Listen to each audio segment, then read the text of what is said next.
Bonjour et bonne année.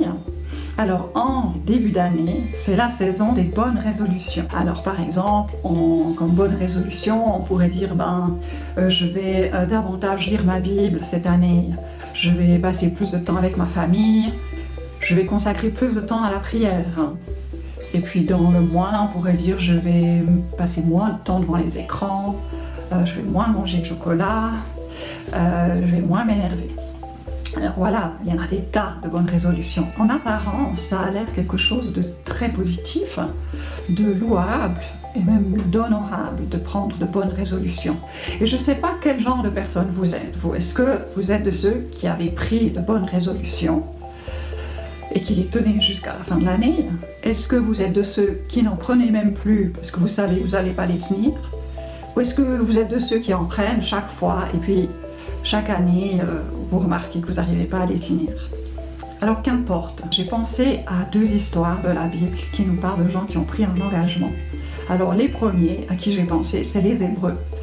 Quand ils sont sortis d'Égypte, Dieu les a fait traverser la mer Rouge, il les a délivrés des Égyptiens, et peu de temps après, ils commencent à murmurer contre Moïse parce qu'ils n'ont pas d'eau, ils ont soif, l'eau qu'ils ont trouvée est amère. Et qu'est-ce que Dieu fait? Eh bien, il leur témoigne de sa bonté. Il dit à Moïse comment assainir cette eau pour qu'ils puissent boire. Et quelque temps après, ils se plaignent de nouveau qu'ils n'ont pas de viande à manger, qu'en Égypte, ils avaient des marmites pleines de viande, qu'ils avaient du pain à satiété, et que là, ils sont en train de mourir de faim. Et qu'est-ce que Dieu va faire face à ces murmures, face à ces plaintes et cette attitude? Eh bien, il va leur témoigner une bonté incroyable. Alors, elle n'est pas incroyable, elle est croyable, évidemment, mais on pourrait dire une bonté inimaginable. Il ne leur fait pas de reproches, il ne les punit pas. Il va leur dire, demain, vous aurez de la viande. Il ne les fait même pas attendre une semaine, ou il ne leur fait pas de reproches, comme je l'ai dit. Et il leur donne de la viande le lendemain. Et il leur dit aussi que le surlendemain, ils vont avoir comme un pain à manger.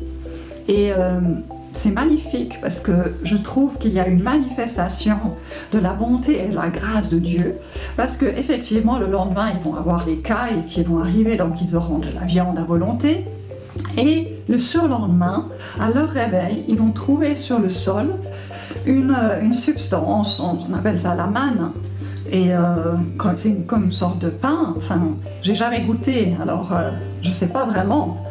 Mais en tout cas, ce que je sais, c'est que c'était prêt à manger. Ils n'avaient pas besoin de semer du blé, d'attendre la récolte, de moissonner le blé, d'en faire de la farine pour en faire du pain, de la pâte, et ensuite de cuire cette pâte pour pouvoir enfin manger du pain. Non, Dieu est tellement bon. Le matin, ils se réveillent et ils n'ont qu'à ramasser ce pain, cette sorte de pain qui est sur le sol, et en plus, il a le goût du miel. Est-ce que c'est pas magnifique? Et c'est tellement Dieu, il leur manifeste sa grâce, il leur témoigne de sa bonté. Et il dira juste après, je vous ai porté sur des ailes d'aigle. Quand on est porté sur les ailes d'aigle, qu'est-ce qu'on fait? Rien, on se laisse porter. Donc ils n'avaient rien fait pour avoir toutes ces bénédictions, cette grâce. Et juste après, ils vont venir devant Dieu dans une attitude différente, et ça vous le trouvez dans Exode 19 si vous voulez lire. Et ils viennent devant Dieu en disant, nous ferons tout ce que tu nous diras. Et on voit un changement d'attitude où c'est comme, au lieu de compter juste sur la bonté de Dieu, ils veulent montrer aussi leur bonté, qu'ils sont un bon peuple. Nous ferons tout ce que tu nous diras. Alors c'est quelque chose qui, de prime abord, semble assez louable. Et on pourrait se dire, waouh, c'est un bon peuple, ils veulent vraiment obéir à Dieu. Mais en fait, qu'est-ce que ça montre dessous?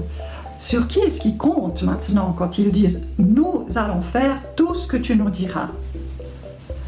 Et on peut voir il a fallu quelques jours depuis ce changement d'attitude pour qu'ils tombent dans le péché lamentablement, en construisant le veau d'or et en se prosternant devant et tout ça, mais vous connaissez cette histoire. Une autre personne à qui j'ai pensé, c'est Pierre. Quand Jésus va partager ce qu'il attend, parlons de la croix, Pierre, il va dire « Ah, mais si tous les autres t'abandonnent, moi, je ne t'abandonnerai jamais. » Et Pierre, il est sincère quand il dit ça. Il est convaincu qu'il va tenir cet engagement. Mais là aussi, nous, on connaît l'histoire et on voit que très peu de temps après, il va faillir à cet engagement. En ce début d'année, on peut se dire, est-ce que c'est en prenant de bonnes résolutions que je vais vivre une année qui plaît vraiment à Dieu? Paul, il parle de ça.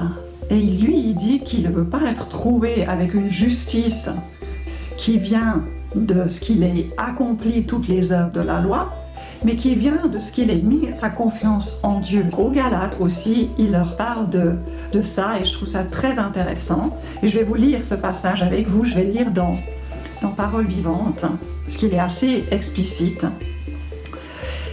Il dit, mais si c'est à la loi que vous demandez de vous conduire à la vraie vie, vous n'avez plus rien de commun avec le Christ. Si vous voulez gagner l'approbation divine et être déclaré juste par vos efforts et vos œuvres, vous vous coupez de la communion avec le Christ, vous quittez le domaine de la grâce de Dieu. Alors là, il met deux choses en opposition. Compter sur mes efforts, mes œuvres, pour pouvoir avoir une vie qui a l'approbation divine. Alors voilà, moi, en paraphrasant, je disais pour plaire à Dieu, est-ce que je compte sur mes efforts ou est-ce que je compte sur la grâce de Dieu? Et là, il met ces deux choses en opposition. Et alors, dans certaines versions, c'est dit qu'au lieu de dire vous quittez le domaine de la grâce de Dieu, c'est vous êtes déchu de la grâce. Alors, être déchu de la grâce, ça ne veut pas dire perdre son salut, que ce soit clair ça. Mais être déchu de la grâce, comme le dit Paul, il va toujours mettre ces deux choses en opposition, de marcher par l'esprit ou par la chair. Et le domaine de la grâce est supérieur. Et en fait, c'est quoi ce domaine de la grâce ou ce régime de la grâce? C'est quand on reconnaît sa faiblesse, quand on reconnaît son incapacité et à pouvoir plaire à Dieu et à produire des choses bonnes et à porter du fruit. Et qu'on met notre confiance en Christ. Et là, dans cette confiance, il y a aussi la communion. Ça va avec, on voit ici que si on quitte le domaine de la grâce, on se coupe de la communion avec Dieu. En fait, quitter le domaine de la grâce, c'est oublier qu'on est dépendant de Dieu, oublier qu'on a besoin de lui, et puis essayer de faire par nous-mêmes. Donc, alors que sur le terrain de la grâce, dans la dépendance à Christ, on va accomplir les œuvres bonnes qu'il a préparées pour nous d'avance, on va porter du fruit. Mais à la fin de l'année, si on parle d'année, en regardant en arrière, on n'aura aucune raison de se vanter, aucune fierté, parce que ce ne sera pas de nous. On verra que c'est lui qui a même créé en nous le vouloir et le faire. Et que c'est son fruit qu'on a porté, que ce n'est pas le nôtre. Et si on n'est pas sur ce terrain, on peut tomber de ce terrain. Donc on voit que ce terrain-là est supérieur. On peut tomber, déchoir de la grâce ou quitter le domaine de la grâce. Et c'est ce domaine-là où on oublie qu'on est dépendant de Dieu et où on pense qu'on va pouvoir plaire à Dieu. Et souvent c'est très sincère, vraiment. Et on fait preuve de bonne volonté, on veut faire bien, mais on n'est plus sur le bon terrain. Et même si on avait une très forte volonté, une très bonne discipline, et qu'à la fin de l'année, on ait tenu toutes les bonnes résolutions qu'on a prises en début d'année, eh bien, on pourrait en tirer de la fierté, voire un peu d'orgueil, en se disant « Ah ouais, j'ai tenu mes résolutions. Il y a tout ça que j'ai pu accomplir cette année, que j'ai pu changer, j'ai arrêté de faire ci, j'ai fait plus de ça. » Mais là, qui est-ce que vous glorifiez?